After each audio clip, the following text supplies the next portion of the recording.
জনশ্রুতি আছে, একসময় স্থানীয় লোকজন বিয়ে শাদীর অনুষ্ঠান আয়োজন করলে আগের দিন দিঘির পাড়ে গিয়ে থালা বসানোর কথা বলে আসতে হতো।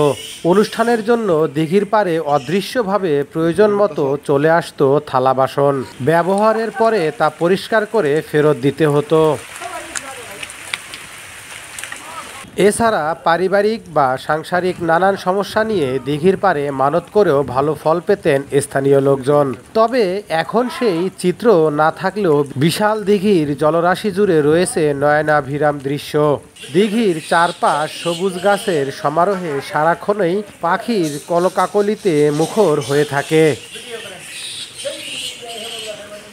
বলছি দেশের সর্বোত্তরের জেলা পঞ্চগড়ের প্রায় ১৫০০ বছরের পুরনো মহারাজার দিঘির কথা। পঞ্চগড় জেলা শহর থেকে প্রায় ১৬ কিলোমিটার উত্তর পূর্বে সদর উপজেলার অমরখানা ইউনিয়নের ভারত সীমান্ত ঘেঁষা ভিতরগড় এলাকায় ওই মহারাজার দিঘির অবস্থান।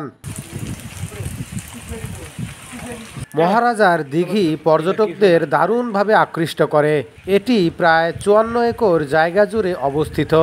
দিঘির পাড় সহ আয়তন উত্তর দক্ষিণে ৮০০ গজ ও পূর্ব পশ্চিমে ৪০০ গজ। পাড়ের উচ্চতা প্রায় ২০ ফুট। পানির গভীরতা ৪৫ ফুটেরও বেশি বলে স্থানীয় লোকজনের বিশ্বাস। ইতিহাস ঘেঁটে ও জনশ্রুতি মতে জানা যায়, প্রায় ২৫ বর্গ কিলোমিটার এলাকা জুড়ে ছিল ভিতরগড় দুর্গনগরী। এটি ছিল জলেশ্বর রাজার রাজধানী। কামরূপ বুরুঞ্জিতে রাজা জলেশ্বরকে বলা হয়েছে পৃথু রাজা হিসেবে। মহারাজার দিঘি থেকে প্রায় ১৩৫ মিটার দূরে পৃথু রাজার বাড়ি ছিল বলে ধারণা করা হয়।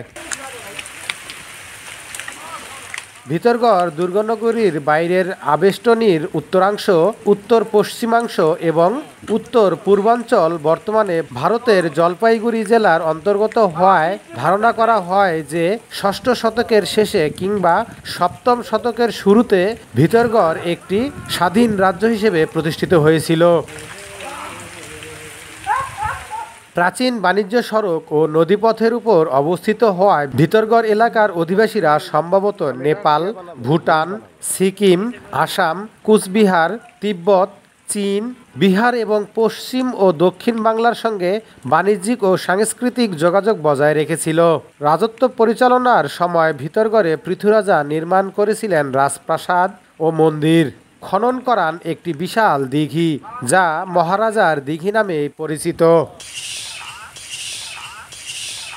কথিত আছে পৃথু রাজা তার পরিবার পরিজন ও ধনরত্ন সাথে নিয়ে কিচক নামক এক নিম্ন শ্রেণী দ্বারা আক্রমণের শিকার হয়ে তাদের সংস্পর্শে ধর্মনাশের ভয়ে এই দিঘিতেই আত্মহনন করেছিলেন। প্রতি বছর বাংলা নববর্ষ উপলক্ষে মহারাজার দিঘির পাড়ে এক বিশাল মেলার আয়োজন করা হয়। সে সময় পার্শ্ববর্তী দেশ ভারতের আশপাশের বিভিন্ন জেলা থেকেও দর্শনার্থীরা মেলায় ঘুরতে আসেন।